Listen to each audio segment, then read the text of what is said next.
The mining sector is a fundamental pillar of Australia's economy, and within this sector, iron ore holds the most critical position. Australia possesses some of the largest and highest quality iron ore reserves in the world, primarily concentrated in the Pilbara region of Western Australia. The exceptional grade and large scale of these reserves have allowed Australia to become the world's largest exporter of iron ore for many years. This dominance is not accidental.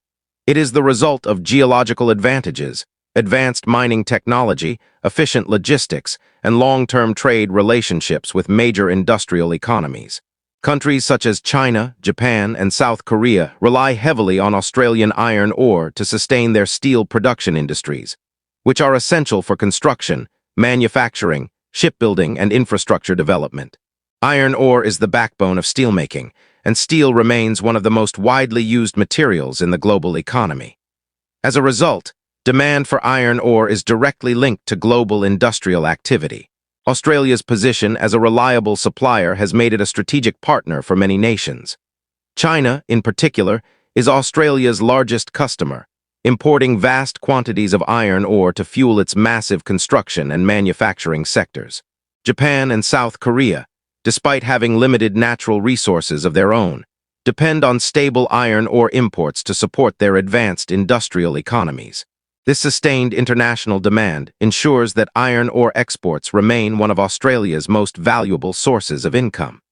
The export of iron ore generates billions of dollars in foreign exchange earnings for Australia each year. These earnings make a substantial contribution to the country's gross domestic product, directly increasing national income and supporting overall economic growth. When iron ore prices are high in global markets, the value of Australia's exports rises sharply, often leading to a trade surplus, where the value of exports exceeds the value of imports. Trade surpluses strengthen the country's financial position and reduce reliance on external borrowing.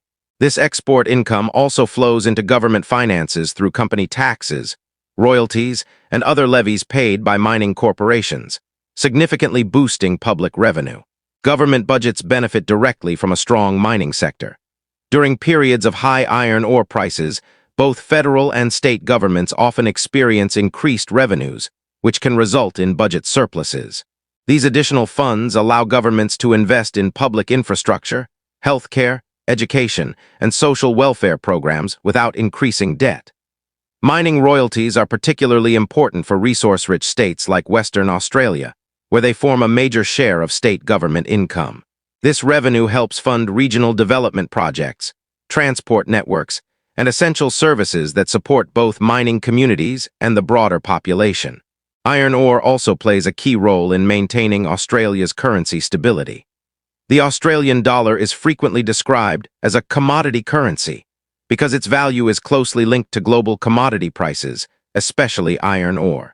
When international demand for iron ore rises and prices increase, foreign buyers must purchase more Australian dollars to pay for exports, which strengthens the currency.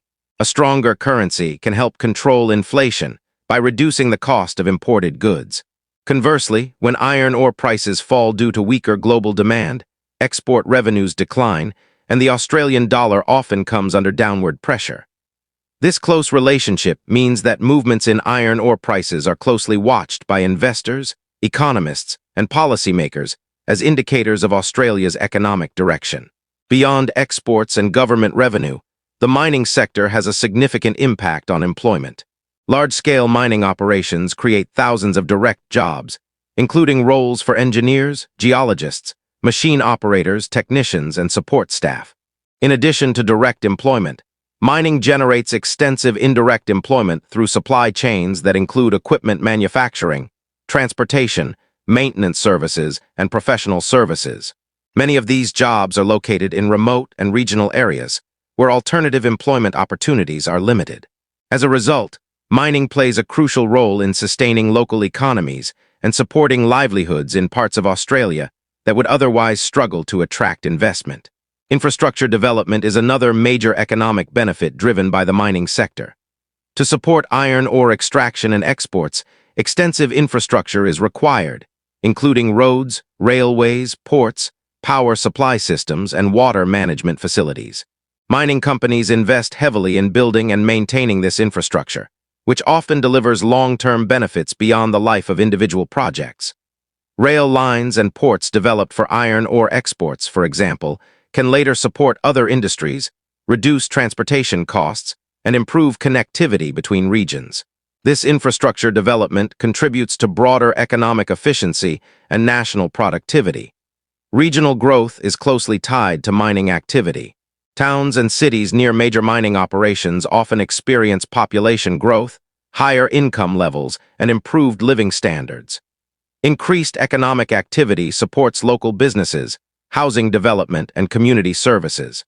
While mining can also bring challenges, such as housing shortages or environmental concerns, its contribution to regional economic development remains substantial. For many remote communities, mining represents the primary source of economic opportunity and public investment. Global steel demand has an immediate and powerful influence on Australia's iron ore sector, and by extension, the national economy. When global economic conditions are strong and countries invest heavily in construction, infrastructure, and manufacturing, steel demand rises. This increased demand pushes up iron ore prices and export volumes, strengthening Australia's economic performance. In contrast, during global slowdowns or recessions, construction activity slows, steel demand falls, and iron ore prices decline. These downturns can reduce export income, slow GDP growth, and place pressure on government budgets and employment levels. Because of this strong connection between iron ore prices and economic outcomes, iron ore is often viewed as a real-time indicator of Australia's economic health. Price movements reflect changes in global demand, especially from major economies like China, and provide early signals of economic expansion or contraction. Policymakers, investors, and businesses closely monitor iron ore markets to assess risks and opportunities. In this way, a single commodity links Australia's domestic economy to global economic cycles, making iron ore not just a valuable export, but a central factor shaping the country's economic stability and long-term growth.